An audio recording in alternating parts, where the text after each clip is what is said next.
بسم الله الرحمن الرحیم. به نام خداوند بی اندازه مهربان نهایت باره. یک قصه یادم آمد، در گلستان خوانده بودیم. یک کمبغلی بیچاره میگوید نزد حضرت موسی آمد و گفت ای موسی، گفت همین کمبغلی بسیار افگارم کرده است، آخر دایم همین خوردنی نسک و نخود چند دیگر طاقت نداریم. گفت بگذار پروردگار بایم کند، آخر از گوشت گوسفند و از تمام این بهترینی طعام هایی که دارد برخوردار شوند. حضرت موسی گفت ای بنده خدا، گفت همین حالی که داری بسیار حالت خوب است. گفت گفت دعا کن، دعا کن. گفت که مرا پروردگار به دولت کند. دعای پیغمبرها تیری در نشان رسیدگی هست. حضرت موسی دعا کرد که پروردگار را گفت همین بنده تا به دولت بگردان. میگوید چنان با دولت شد که دیگر هیچ حد کنار نداشت دولتش. از بین یک 3-4 سال گذشت. این برادر در آخر از ما طلب کرد از دعا کن که دابلا من بای شوم. کسی بود از خیلی از من دعای حضرت موسی را بین و این حال این مرد ببین چی شده است. برای من دعا میکنم که خدا ترا رزق کفایت کننده دهد. از بین 3 سال گذشت. میگوید حضرت موسی با یک قشلاق گذر میکند که مردم زیاد جمع شدن. گفتن اینجا چی معرکه هست؟ یک آدم گفت در دار میکشند. در دار میکشند؟ بله. کی است این آدم؟ این آدم یک آدم بیچاره گدا بود. نزد حضرت موسی رفت دعا کردن. اون چه پیغمبرها را نمیشناختن مردم.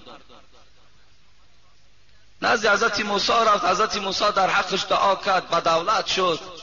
بعد که دولت و سهولت زیاد پیدا کرد، در حال دستی به زنا زد.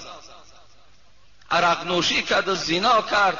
در بالای زناش دستگیریش کردن. امروز حکمی به دارش دادن. بایی هر کس هم نمی پروره. خداوند میداند که کی را بای کند، کی را کم بغل کند. همه جسم ما را میداند که تا چه اندازه ما تاباوریم. آیا همین جسم ما تاباوری بایی دارد یا ندارد؟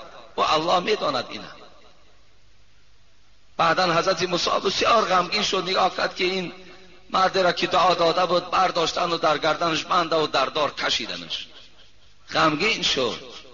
میگه حضرت سعدی میگه که یک ندای آمد به گوش حضرت موسی که با یک طریق نظم که از جانب پروردگار که آن کس که توانگرت نمیگرداند اون مصلحت تو از تو بهتر داند. ای حضرت موسی،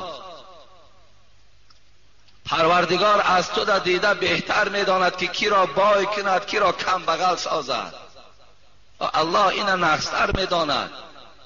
مردم گفت گربه مسکین اگر پر داشتی تخم گنجشک از زمین برداشتی. این گربه را گفت پروردگار گفت ای موسی نگاه نمیکنی چرا پرش نمیتین؟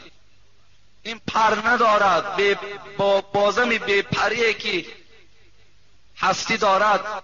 در زمین گویم که گنجشک از داشته میگیرد. وقتی اگر این ما پر میدادیم در آسمان دیگر.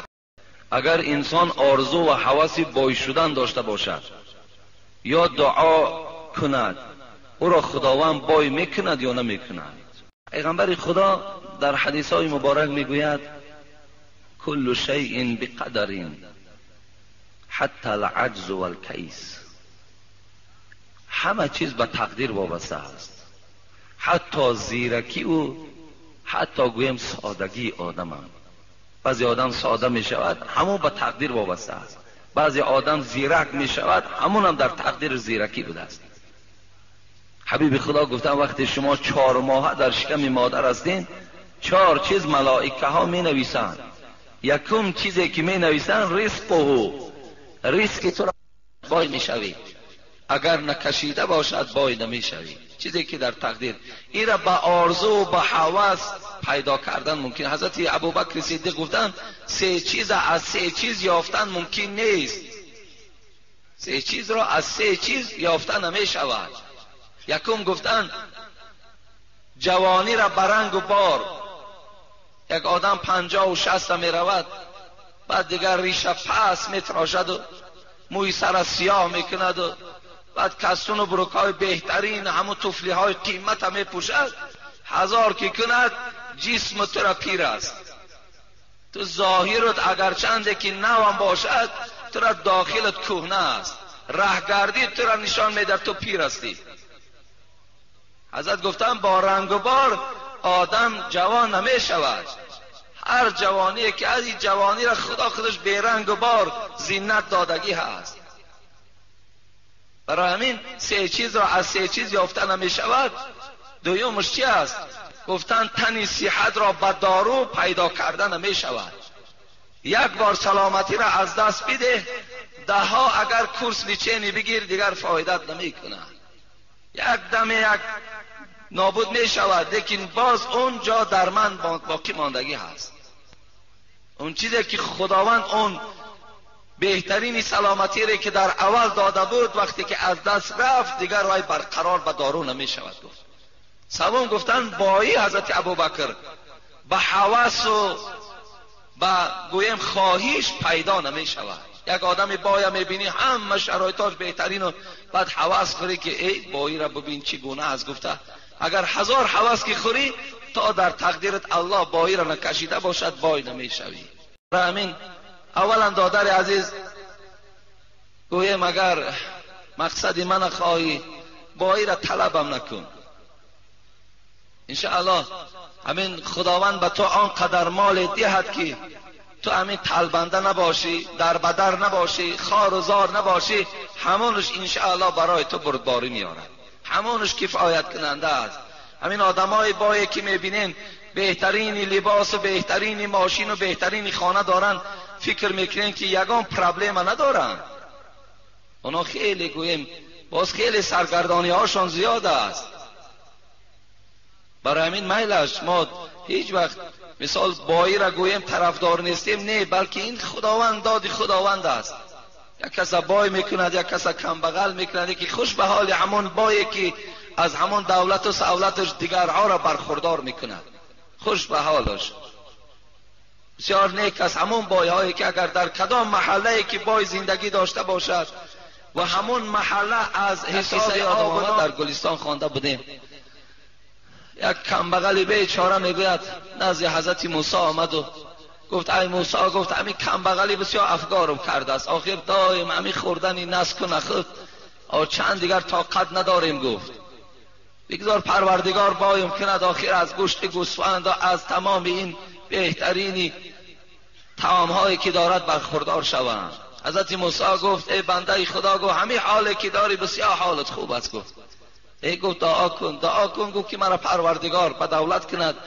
دعای پیغمبرها تیری در نشان رسیدگی هست. حضرت موسی دعا کرد که پروردگارا، گفت همین بنده تا به دولت بگردان. میگوید چنان با دولت شد که دیگر هیچ حد کنار نداشت دولتش. از بین یک 3-4 سال گذشت، این برادر در آخر از ما طلب کرد از دعا کن که دابلا من بای شوم. کسی بود از خیلی از من دعای حضرت موسی را بین و این حال این مرد ببین چی شده است. برای من دعا میکنم که خدا ترا رزق کفایت کننده دهد. از من 3 سال گذشت، میگوید حضرت موسی با یک قشلاق گذر میکند که مردم زیاد جمع شدن. گفتن اینجا چی معرکه هست؟ یک آدم اگه در دار میکشند. در دار میکشند؟ بله. کی است این آدم؟ این آدم یک آدم بیچاره گدا بود.